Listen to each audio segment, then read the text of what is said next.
space. The weather in Moscow is sunny with an expected high temperature.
This is the Karakum, once the floor of an enormous inland sea, then the floodplain of a mighty river, and now a vast desert, created by the heat and the wind in the heart of Central Asia.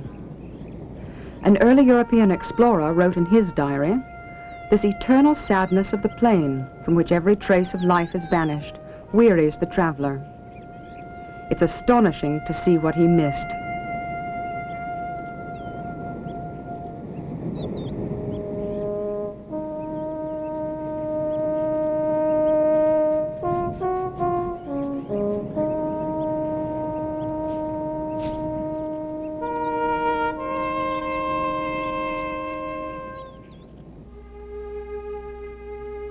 The Repetek Reserve lies in the depths of the Karakum.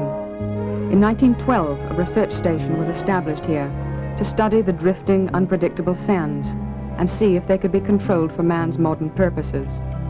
Then, 16 years later, the reserve itself was created to protect the creatures for whom the sands are already an ancient and secure homeland.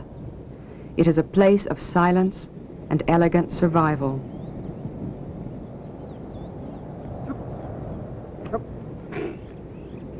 We were greeted by the reserve director, Suhan Vahisov, using an unusual form of transport. Ah, perfect. Perfect landing.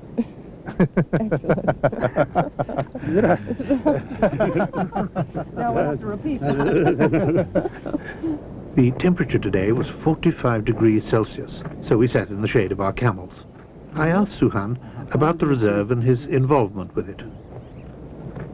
Why do you work in the desert instead of working in the mountains or in the forests? He said the desert was his home. He was born here, grew up here, and had spent 25 years in the desert working on scientific projects. He said he loved the desert, for everyone must love his or her birthplace.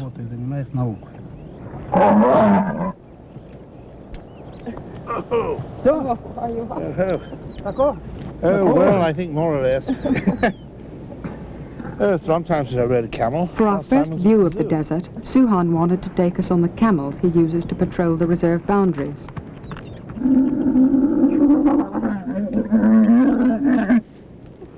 Although they're unlovely and complaining beasts, they can saunter over the dunes where most vehicles would falter and fail, and they can grab sustenance from each passing bush.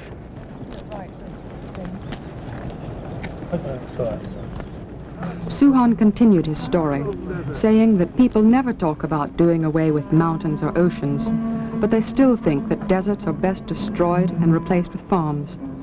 He said that, of course, we must fight the expansion of man-made deserts, but we should protect and cherish the real ones and use them wisely.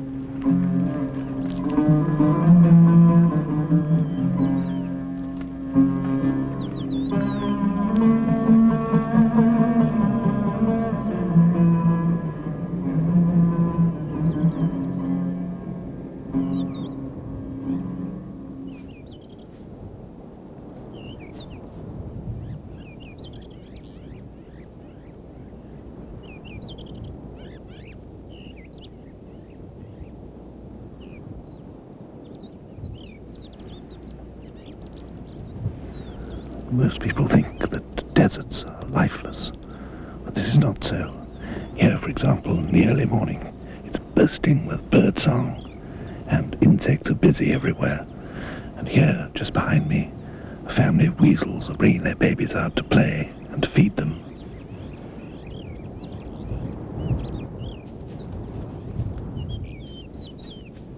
The least weasel, as it's called, is so agile and dainty in its movements, it's a joy to watch. It's the acrobat of the desert, moving about as if on a trampoline.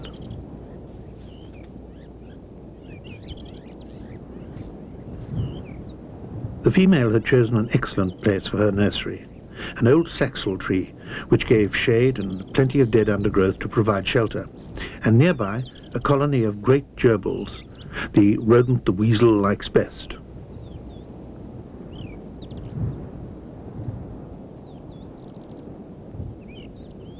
The gerbils abound in the scrub desert. Living in townships, they dig in the sand in areas where there are plenty of plants.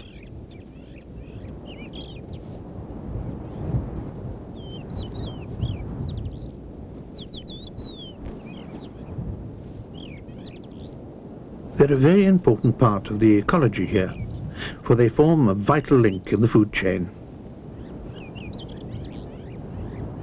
Although the weasel is the smallest of the carnivores, measuring only 25 centimeters in length and weighing less than 250 grams, it's a bloodthirsty little predator. It's not only the weasel that finds the gerbils a tasty dish. The Corsac fox, for example, when she has a litter of 3 fat cubs like this, may have to catch up to 8 gerbils a day to satisfy their wants and her own.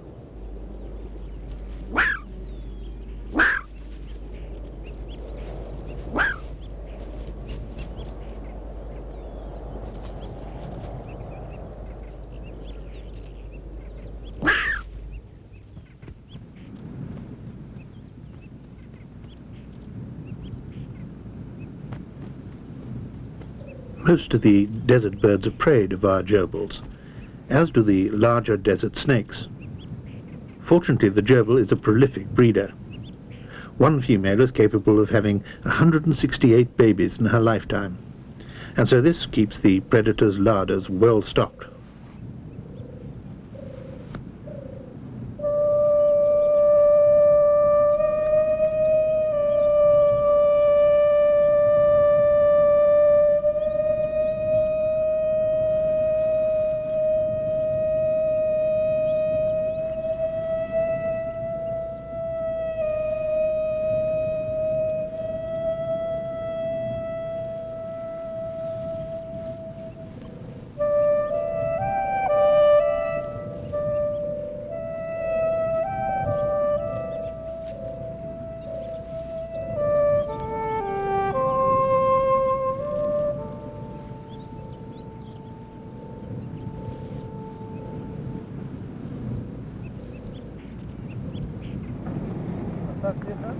As the sun rose higher, we rode on, deeper into the desert, and began to see how the creatures survive in the mounting heat. The desert hedgehog, unlike its European cousin, has very long legs, which help it scamper across the hot sand, and it can lose excess heat from its wide, membranous ears.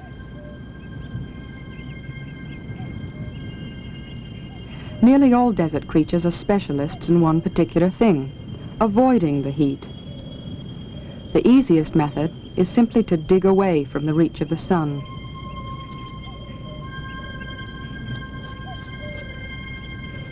The surface of the sand can be as hot as 80 degrees Celsius, but the temperature drops dramatically just a few centimeters below, where this antediluvian desert cockroach spends most of its time.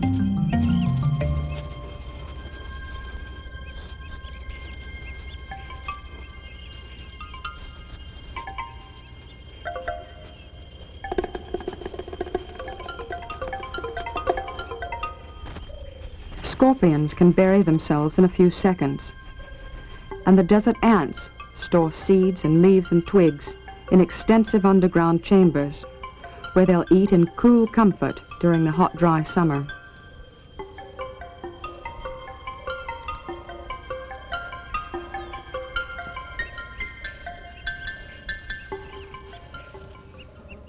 But the best burrower of all does it without benefit of legs.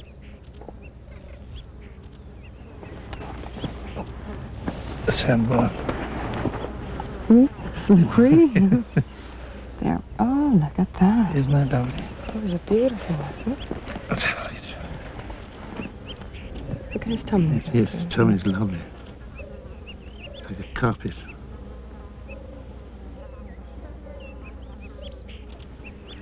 His eyes are right up on top of his head, do you see? We can just peek out of the sand if we Yeah. like. Like sort of periscopes on a submarine. They'd be right at sand level, wouldn't they? Yeah. Look at his jaw. The top jaw sort of overhangs the bottom jaw. His upper jaw comes right out over the top of his Oh, lower I jaw, see. like a sort of shovel. Upside down shovel, pushing through the sand. I suppose, yes. Just put him down. Mm-hmm. All right. This is it. You can go now.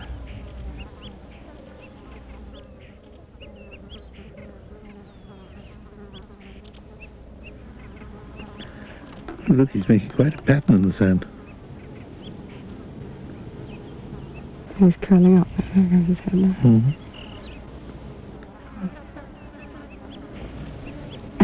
Okay.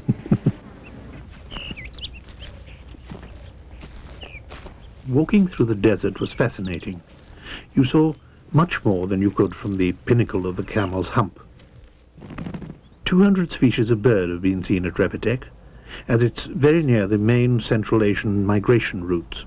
But only 25 are hardy enough to nest in this region, like this white-winged spotted woodpecker.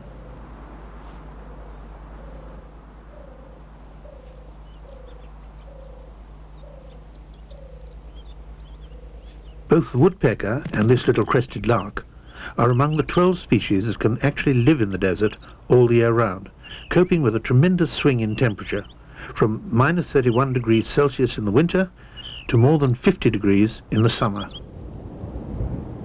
We were lucky enough to see the rarest of the resident birds building its nest, the desert sparrow. At one time this pretty bird was thought to be extinct. Then a small population was found at Repetek. It is, of course, in the Red Book that lists all the endangered species in the Soviet Union. It seems to be still on the decline, though the reason for it is a mystery.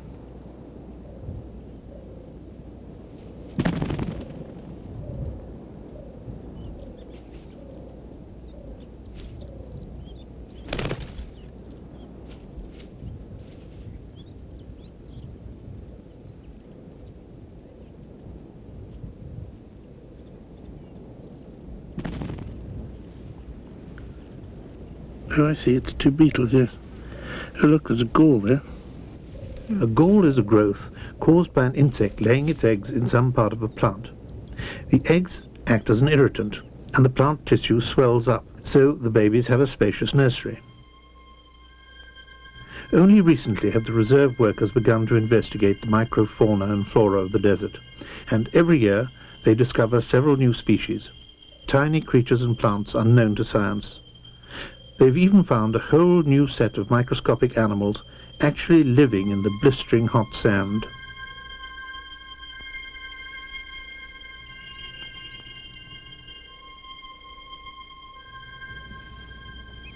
Nearly all groups of animals include a few specialized desert forms. For the reptiles, the desert is truly their kingdom. The most elegant of all is another endangered species, the Central Asian cobra, whom we approached with respect. Just give him that stick. Watch it, watch it.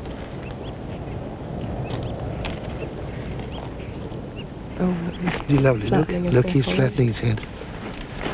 You beautiful I'm boy. going to stand back. Are you a beautiful boy?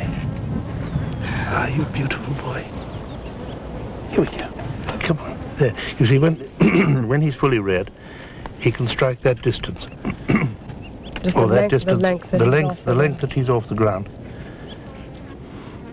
The proportion of their body they lift up indicates their level of aggression.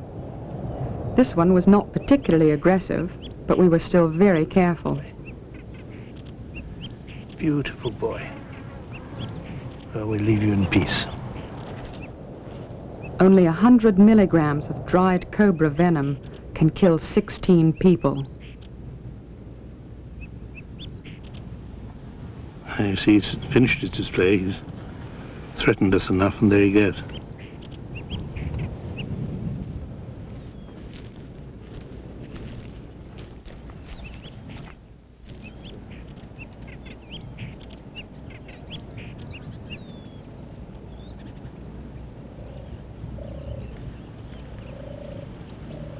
He's got beautiful markings on it. The desert monitor is a giant and voracious predator, the largest of the lizards found in the Soviet Union.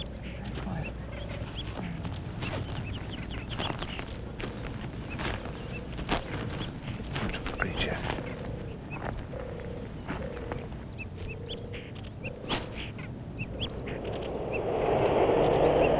Everything is grist to his mill, and he'll devour anything from small mammals to other reptiles and ground-nesting birds. And he's the major predator of the great gerbil and the sandbar.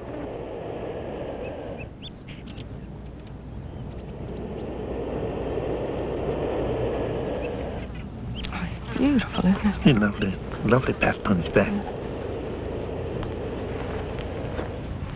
That beauty. His hunting abilities and fearsome displays have earned him the local name wolf among lizards. Sort of waddling around. On the decline, this handsome reptile is another Red Book species. One last hiss for good measure. Various smaller lizards abound in the desert, especially the agamas. The toad-headed agama, so called because their heads are supposed to be more toad-like than lizard-like, are very common. They scuttle about the desert searching for insect life and small lizards. And, I'm sad to say, are not about eating their own offspring.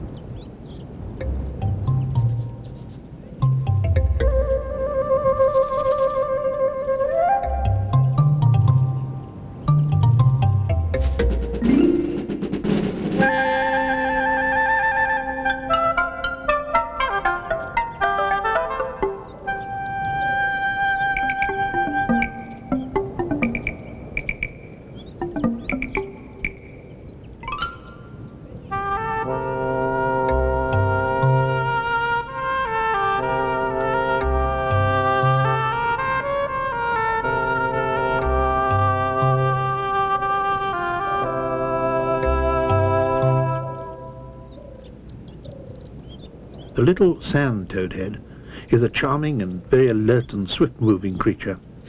When alarmed, they have the curious habit of curling up their tails like watch springs.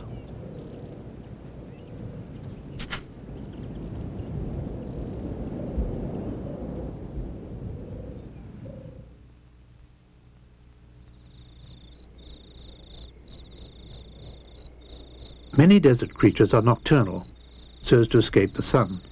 And this is also true of some reptiles. We were particularly interested in the sand gecko, and so went on a night hunt to find it.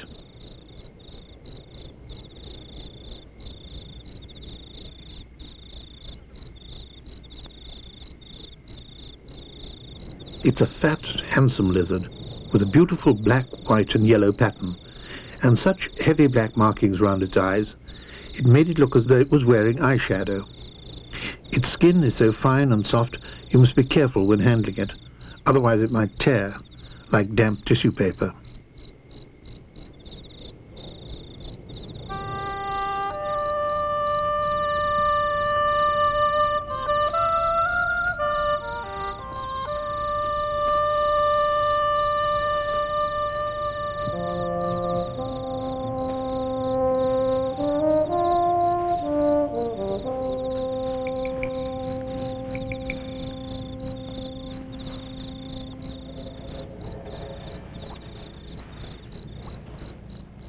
We've seen many of the desert animals face to face, but desert people can learn a lot about them simply by watching the sand itself.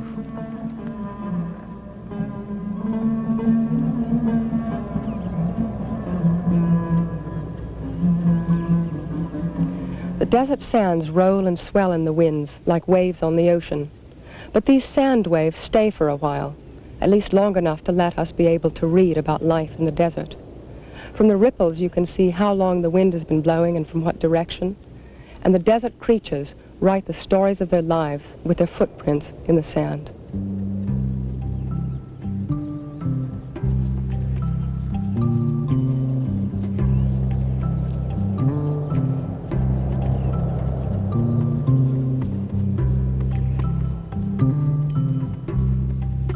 The most numerous tracks are made by the ubiquitous desert beetles, and the most unmistakable are those of the dung beetle when she's ready to lay her eggs. Dung beetles keep the desert neat and clean, the object of the exercise being to lay an egg inside a little pocket scooped out of the ball of dung. The baby will hatch right in the middle of all the food it needs to grow into an adult. A copious pile of dung deposited by one of our camels disappeared in a matter of minutes, but not without dispute. Can't they chase over it? But why do they fight over it when there's plenty there for all of them?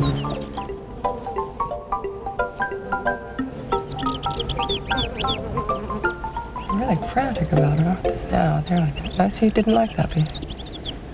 Or that one. I wonder why. I think it's something to do with size. Oh, the freshness or something. Now that's having insisted on exactly the right piece of dung, Yes, he's taken the off. female then bites off the rough edges, Yeah, presumably so the ball will roll more easily. coming to bury it under my foot.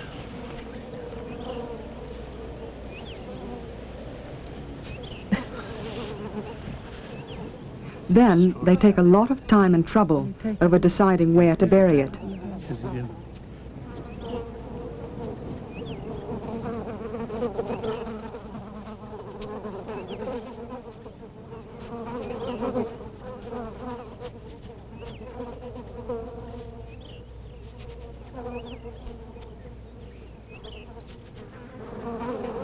Sometimes they seem to, they dig for a while and then they go off again. Maybe they find that the temperature of the sand is not right or Yeah, something. maybe. The dainty tracks of beetles and lizards can be seen almost any time, but the ones like the tread of a toy tank appear only once a year.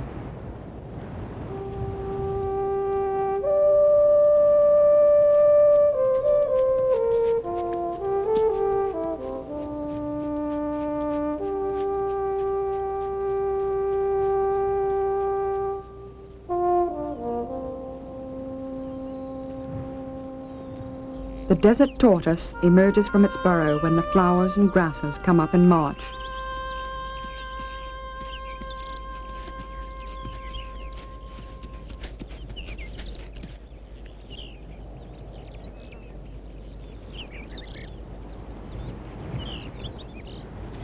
It's rare for anyone to see this tortoise except during the brief desert spring. The grasses are already turning yellow, and this means that the long hot summer is on its way. The tortoises are ready to go to sleep now, and they'll sleep until next year. This is one of the remarkable stories of how some animals can compress their lives in order to exist in the desert.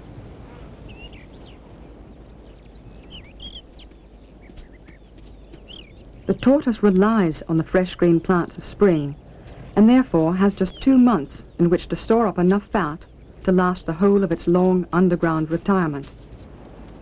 But the most important activity of springtime seems to take so much energy, it's a wonder they can put on weight. It's an exhausting time, chasing off your rivals, playing the tough guy to the lady of your choice, and persuading her to mate.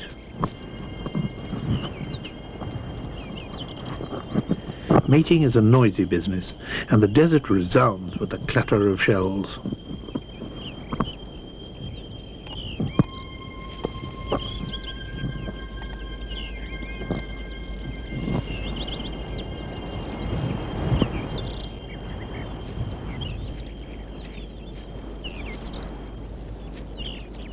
Soon the eggs are laid deep in the sand, and they'll not hatch out until the following year. Then the female digs herself a comfortable chamber in which to doze away the hot days of summer in the depths of the Karakum Desert.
In our next program, we're in the Soviet desert to see the results of a novel conservation story. It was a story of public response to help save a species of gazelle. So join us in our next program.